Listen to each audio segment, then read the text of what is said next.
मुंबईतील जोगेश्वरी पूर्वेतील मजासवाडीमध्ये गणेशोत्सवाची धूम पाहायला मिळाली आहे। सन्मित्र सार्वजनिक गणेशोत्सव मंडळामध्ये यंदा 61व्या वर्षाचा उत्साह शिगेला पोहोचला। यावेळेस मंडळातील कार्यकर्त्यांना साम टीव्हीच्या वतीने टी-शर्टचं वाटप करण्यात आलं। तेव्हा मंडळाच्या आजी माजी अध्यक्षांनी साम टीव्हीचे विशेष आभार मानले।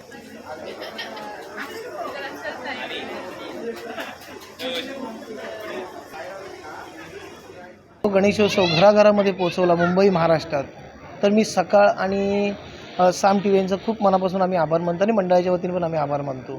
साम आणि सकाळची इवन तर आमची जी 60 वर्ष गेलेली आहेत स्लममध्ये आम्हाला अजून कोणी आलं नव्हतं, पण मी साम टी व्ही आणि सकाळचं मनापासून एकदा आभार मानतो आणि मंडळाच्या वतीने पण त्यांचा आभार मानतो की त्यांनी आमच्यापर्यंत येऊन आमचा गणपती बाप्पाचं दर्शन हा अख्खं मुंबई महाराष्ट्रात आज ते पोचेल। मी खरोखर सकाळ आणि साम टी व्हीचा आभार मानतो। तर डोंबिवलीतील टिळकनगर सार्वजनिक गणेशोत्सव मंडळाचं यंदा अमृत महोत्सवी वर्ष आहे आणि या वर्षाचा उत्साह देखील इथं मोठ्या प्रमाणात पाहायला मिळाला आहे।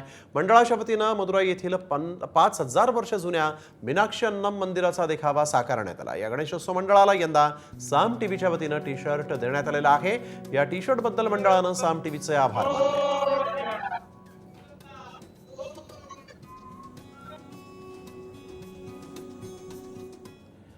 तर पुण्यातील कोकाटे तालीम मित्र मंडळाला अंबुजा सिमेंटकडून टी-शर्टचं वाटप करण्यात आलेलं आहे। पाषाण परिसरातील कोकाटे तालीम मित्र मंडळामध्ये गणेशोत्सवाचा उत्साह शिगेला पोहोचला आहे। अंबुजा सिमेंटकडून टी-शर्टचं वाटप झाल्यानंतर गणेश भक्तांमध्येही आनंदाचं वातावरण होतं।